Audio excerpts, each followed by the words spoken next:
Taib, berikutnya adalah hadis-hadis yang menjelaskan tentang hal-hal yang diharamkan karena bisa merusak tali persaudaraan.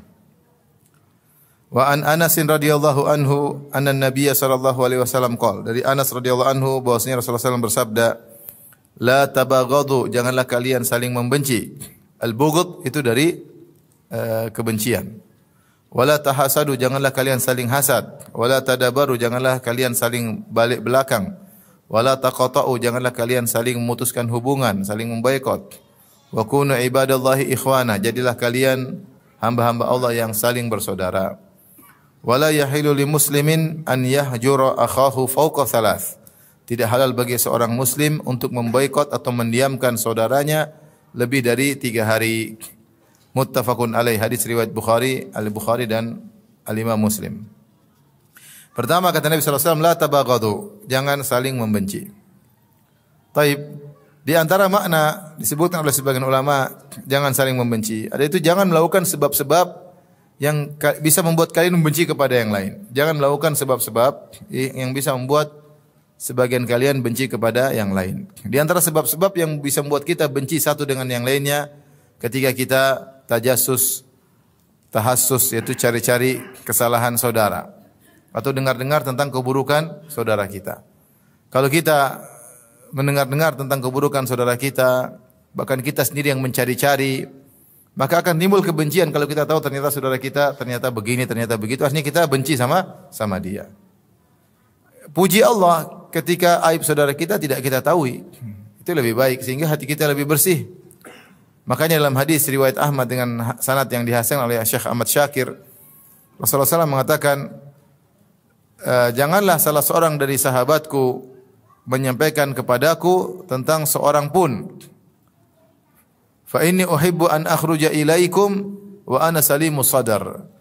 Kata Nabi, janganlah salah seorang dari kalian, wahai dari para sahabatku, menyampaikan tentang orang lain apapun. Kenapa aku suka keluar bertemu dengan orang-orang dalam kondisi hatiku selamat. Itu tidak ada kebencian, tidak ada kedongkolan. Tapi kalau kita sendiri mencari-cari berita, mencari-cari aib orang, kita jadi benci, jadi apa? Makanya di antara sebab untuk tidak menimbulkan kebencian kepada sesama mukmin, kita tidak usah cari-cari kesalahan-kesalahan orang lain. Yang tidak perlu tidak usah kita dengar. Ya. Yang tidak perlu kita tidak usah dengar. Maka kalau kita lagi bergaul dengan teman-teman, ada yang mulai cerita yang lain, kita bilang tidak perlu, tidak usah. Kecuali memang ada niat untuk memperbaikinya atau ada niat kebaikan untuk menasihatinya, maka silahkan. Adapun tidak ada keperluan, maka tidak perlu kita dengar karena akan timbul kebencian. Timbul kebencian kepada saudara-saudara kita. Maka Rasulullah SAW mengatakan la tabaghadu, yaitu maksudnya jangan saling membenci, yaitu hindarkan juga sebab-sebab yang bisa membuat kalian saling membenci, ya. Semua hal yang kira-kira bisa buat orang benci sama kita, kita hindari. Kita hindari. Ya. Karena kalau kita perilaku kita, perkataan kita buat orang benci, yaitu menimbulkan saling benci. Dan sebabnya adalah kita, maka bisa jadi seluruh dosa kembali kepada kita. Maka jaga kata-kata. Jangan kalau berbicara jangan menohok, jangan nyinyir, jangan merendahkan. Karena kalau kita merendahkan orang, dia akan benci sama kita. Merendahkan orang, kita ungkapin, kita rendahkan, dia akan benci sama kita. Kalau dia sudah benci kepada kita karena kita merendahkannya, maka dosanya kembali kepada kita karena kita yang menjadi sebab dia benci kepada kita. Waliyadzubillah. Maka hati-hati dalam berinteraksi ketika diskusi sama teman-teman di grup WA, apalagi di medsos. Yang tidak perlu. Ya. Yang tidak perlu. Tidak usah kita berkata-kata sembarangan buat orang benci sama kita. Lain halnya kalau kita menyampaikan kebenaran dengan kata-kata yang pas, dengan kata-kata yang baik, kemudian masih dibenci, ya itu sudah sunnatullah. Sebagaimana para nabi dibenci oleh musuh-musuhnya. Wa kadzalika ja'alna likulli nabiyyin aduwan minal mujrimin. Kata Allah, demikianlah kami menjadikan bagi setiap nabi musuh dari orang-orang pendosa. Tapi seorang dalam pergaulan jaga lisannya, jaga tulisannya, jaga sikapnya, jangan membuat orang benci kepada kita. Taib wala tahasadu, janganlah saling hasad. Nanti insyaallah kita akan bahas tentang masalah hasad, yaitu jangan hasad kepada nikmat yang Allah berikan kepada orang lain, baik nikmat agama maupun nikmat duniawi. Nanti akan ada pembahasannya secara khusus. Wala tadabaru, dan janganlah kalian saling bertolak belakang. Kalau ketemu jangan saling tolak belakang. Ya, paksa diri, jangan begitu. Kita mungkin ada masalah sama orang, udah ketemu aja. Tapi jangan kemudian begitu ketemu kayak magnet sembrani yang langsung balik. Enggak bisa, balik enggak bisa. Jangan. Sebagian orang seperti itu ya. Dia ada masalah, saya enggak bisa ke situ karena ada si fulan. Paksa diri aja, datang aja. Karena Rasulullah melarang demikian. Rasulullah melarang kita paksa diri, kita lawan ego kita untuk tetap seperti biasa saja, meskipun mungkin ada masalah ya. Karena perintah Nabi SAW tidak boleh saling tadabaru, saling balik belakang, tidak boleh. Tidak boleh ya. Wala taqata'u, dan tidak boleh saling mendiamkan. Tidak boleh saling mendiamkan. Kemudian kata Nabi, wa kunu ibadallah ikhwana. Jangan saling memboikot, mendiamkan. Dan ini banyak terjadi di kalangan ibu-ibu, itu masalahnya. Banyak terjadi di kalangan ibu-ibu. Bapak-bapak ada tapi enggak banyak ya. Karena bapak itu agak cuek-cuek. Ibu-ibu itu mendalam ya. Ada masalah dihayati dengan begitu dalam. Wa kunu ibadallahi ikhwana, hendaknya kalian saling bersaudara. Kemudian Rasulullah ingatkan, wala yahillu limuslimin an yahjura akhahu fawqa thalath. Tidak halal bagi seorang muslim untuk memboikot saudaranya lebih dari 3 hari. Ini perintah. Tidak boleh. Rasulullah larang jangan sampai seorang memboikot saudaranya lebih dari 3 hari. Dalam permasalahan duniawi, kalau ada masalah sama saudara, maka tidak boleh kita boikot lebih dari 3 hari. Taruhlah ada perkelahian, taruhlah ada maki-maki. Rasulullah larang. Kau boleh marah sama dia karena sifat manusia tidak bisa langsung memaafkan. Hati mungkin jengkel, mungkin marah. Tapi 3 hari aja. Dia salam kau tidak jawab. Ya. Dia kirim hadiah, kau tidak terima misalnya, kau biarin aja. Itu hanya berlaku 3 hari. Lebih dari 3 hari, maka harus selesai. Harus selesai. Jadi syariat memberi kesempatan 3 hari untuk apa? Ngomel. Untuk jengkel. Karena sifat manusia tidak bisa langsung. Kalau suruh langsung maafkan, tidak bisa. Manusia tidak. Kecuali mungkin Nabi SAW. Langsung bisa memaafkan. Tapi kalau orang biasa butuh waktu. Lebih dari 3 hari maka dosa mengalir. Argo dosa berjalan. Maka jangan kita konyol, kemudian menjadikan argo dosa kita berjalan tiap hari gara-gara kita justru menyulut api permusuhan sehingga kita ingin pemboikotan antara kita dengan saudara kita terus berlanjut dan tidak terpikirkan dalam benak kita untuk menyelesaikan sama sekali. Justru kita bahagia, kita ribut sama dia selama-lamanya. Ini bahaya. Ini orang bahlul ya. Subhanallah. Maafkan. Kalau tidak mampu untuk maafkan, salam aja. Yang penting selesai.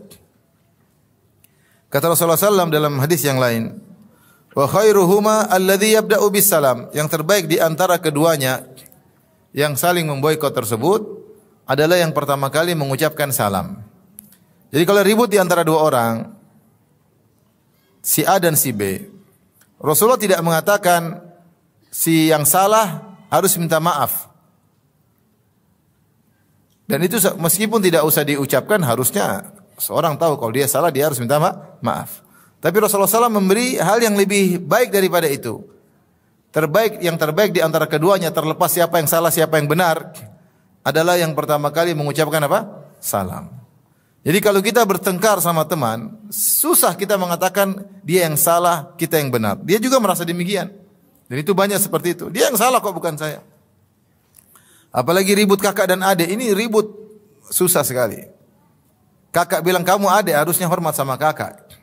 Adik bilang kamu kakak, harusnya sayang sama adik. Bulat aja ya. Bulat. Mana duluan, telur atau ayam? Ayam atau telur? Bulat. Sehingga hanya orang yang benar-benar tulus yang tahu saya yang salah, dia yang benar. Tapi siapa orang seperti itu? Jarang. Banyak kasus kita hadapi, sama-sama merasa paling apa? Benar.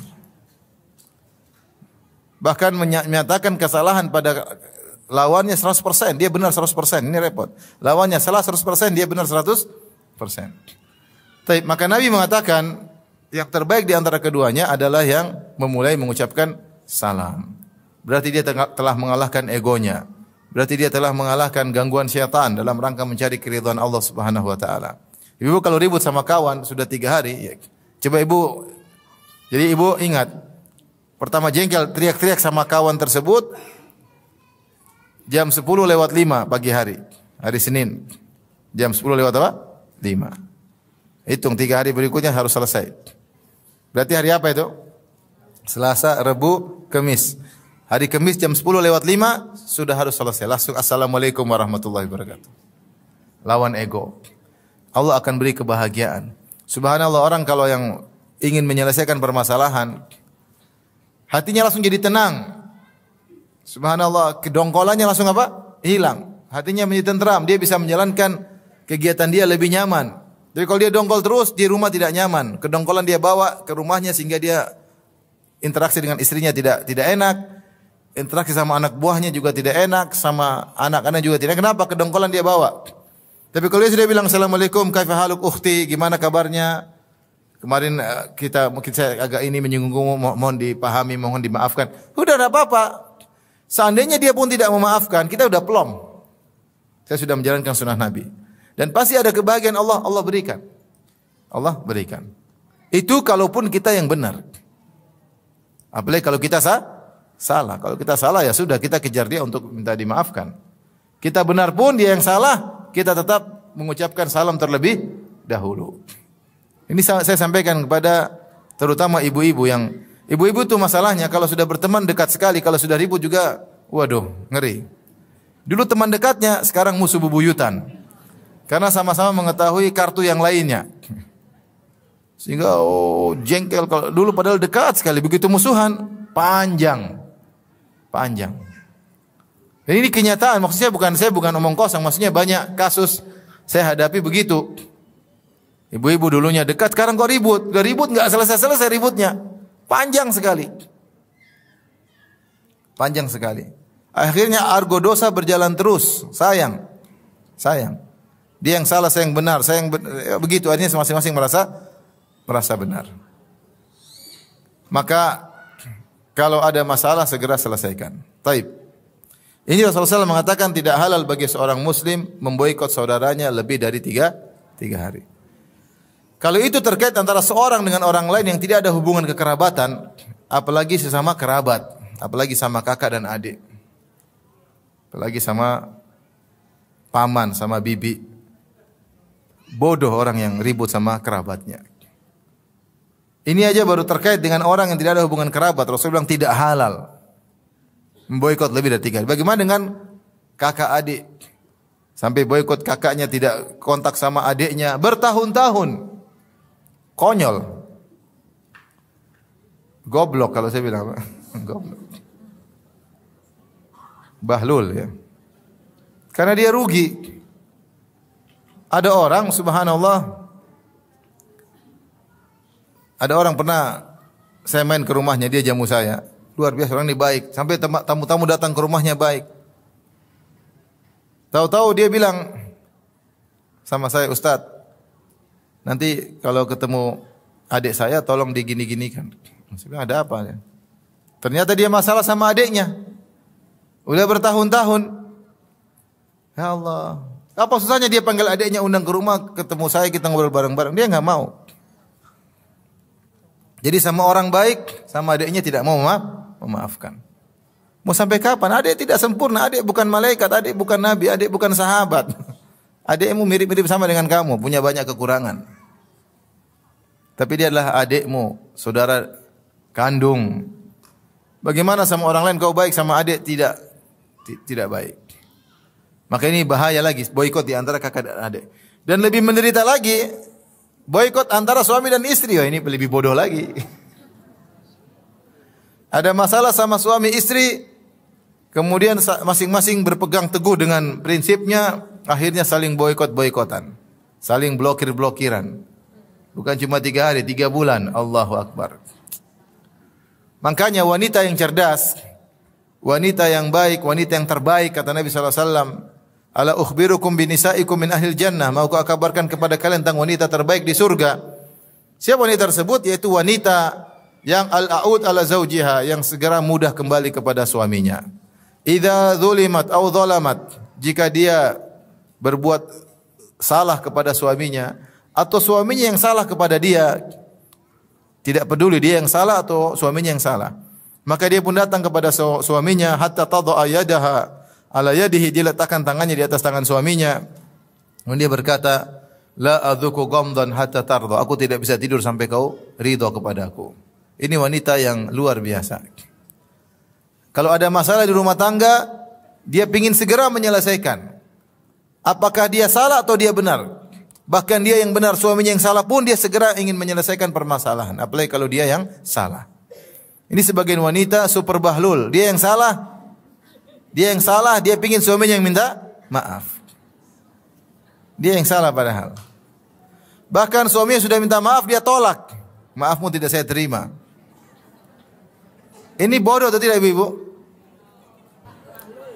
Bahlul, iya. Yang menderita dia sendiri. Dia menderita dia sendiri. Jadi suami sudah minta maaf, tidak diterima. Terkadang dia usir suaminya pergi. Ketika suaminya pergi, dalam hati, kapan suamiku pulang? Ketika suaminya pulang, assalamualaikum, diusir lagi. Ngapain kamu pulang? Padahal karena ego, sombong. Padahal dia kangen, tapi karena sombongnya dia gengsi ya, gengsi kalau bahasa apa? Bahasa Indonesia, gengsi. Itu tanda kegoblokan. Oleh karenanya ibu-ibu, jangan, hidup ini tidak usah banyak masalah. Kita hidup ini bahagia pun tidak sering. Kalau sudah kebahagiaan yang jarang-jarang itu, jangan kita rusakin lagi dengan penderitaan hati. Kalau hati kita tenang, kita maafkan, kita plong, mau ibadah, mau baca Quran, mau ngaji, tenang, enak. Dikit-dikit sama suami marah-marah, kemudian repot, janganlah. Tidak ada yang sempurna, tidak ada yang sempurna. Maka tidak boleh seorang muslim memboikot saudaranya lebih dari 3 hari, apalagi kerabatnya, apalagi suami atau pasangannya, tidak boleh. Kecuali kata para ulama, kecuali jika dia boikot karena saudaranya tersebut atau temannya tersebut melakukan dosa atau bid'ah yang membuat dia harus diboikot. Maka ini tidak ada batasannya. Tidak ada batasannya. Sebagaimana Nabi SAW memboikot 3 orang sahabat, di antaranya Ka'ab bin Malik radhiyallahu ta'ala anhu dan 2 sahabat yang lainnya, Hilal bin Umayyah dan satu lagi. Yang 3 orang tersebut tidak ikut serta dalam perang Tabuk sehingga mereka melakukan kesalahan. Maka ketika Rasulullah SAW pulang dari perang Tabuk, kemudian mereka mengaku bahwasanya mereka bersalah. Maka Rasulullah SAW memboikot mereka kalau tidak salah sampai 50 hari. Sampai mereka bertobat dan tobat mereka diterima oleh Allah Subhanahu wa taala. Baru pemboikotan tersebut dihentikan.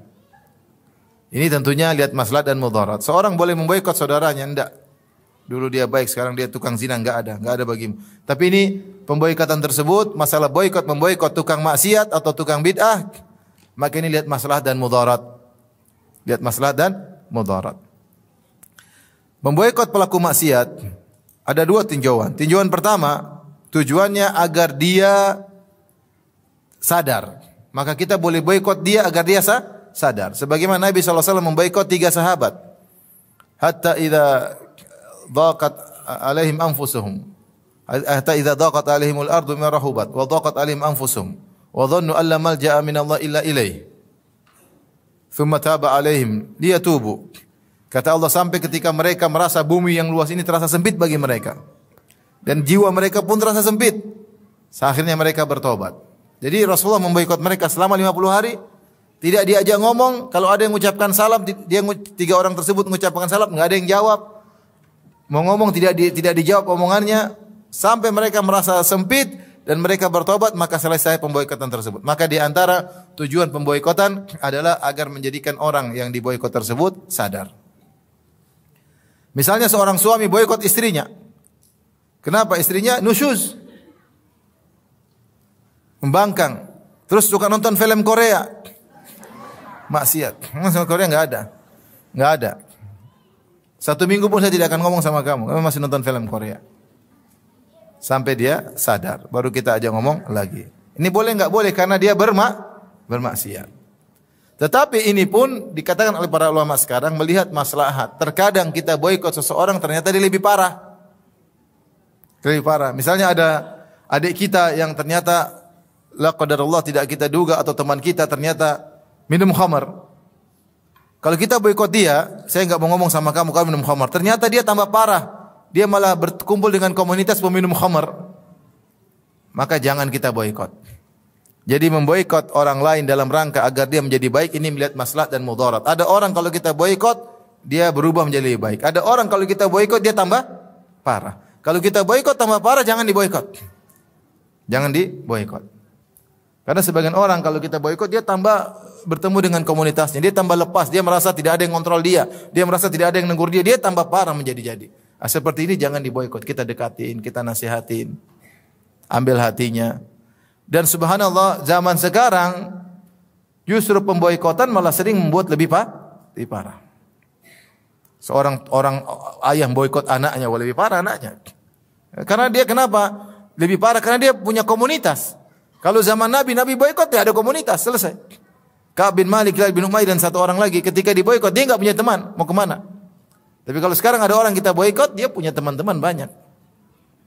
Tambah parah. Ini tujuan boikot yang pertama adalah untuk membuat orang yang diboikot dididik agar menjadi lebih baik. Maka lihat maslahat dan mudarat. Jika dia diboikot menjadi lebih baik, maka boikotlah. Jika ternyata dia diboikot tambah parah, maka jangan diboikot. Kemudian yang kedua, tujuan dari boikot boleh lebih dari 3 hari jika maksiat, dosa atau bid'ah dalam rangka menyelamatkan diri kita. Misalnya kita tahu tetangga kita ternyata ada ahlul bid'ah. Misalnya orang Syiah, syubhatnya banyak. Jangan gaul sama dia. Jangan gaul sama dia selama-lamanya. Karena kalau kita gaul sama dia, kita yang terpengaruh. Enggak usah. Kita punya tetangga misalnya tukang takfir, suka mengkafir-kafirkan, suka ngebom sana sini. Jangan dekat karena syubhat itu kuat. Kata para salaf, al-qulubu dha'ifah wa syubhatu khattafah. Hati itu lemah dan syubhat menyambar-nyambar. Saya enggak mau kalau saya takut terpengaruh. Sampai ada seorang datang ahlul bidah kepada Ibnu Sirin. Dia bilang, Ibnu Sirin saya ingin ngomong sama kamu. Kata Ibnu Sirin, tidak ada perkataan. Sebentar aja enggak, wala nisfu kalimah, setengah kata pun saya enggak mendengar. Saya enggak mendengar. Saya sudah nyaman dengan imanku, saya tidak mau dengar kamu. Jadi tidak mengapa seorang memboikot orang lain atau memboikot dirinya agar tidak berinteraksi sama orang lain demi untuk menjaga keselamatannya. Misalnya kita bilang sama anak kita, kamu jangan main sama anak itu bahaya. Kalau kamu main kamu terbawa. Kita boikot anak kita dari orang tersebut, ya supaya anak kita tidak terpengaruh dengan orang tersebut. Orang tersebut yang minum khamar, nonton yang tidak, tukang main judi, kita jaga anak kita.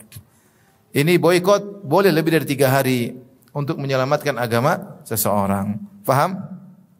Tapi kalau boikot masalah duniawi, gara-gara ini gara-gara salah ngomong, itu tidak boleh lebih dari 3 hari.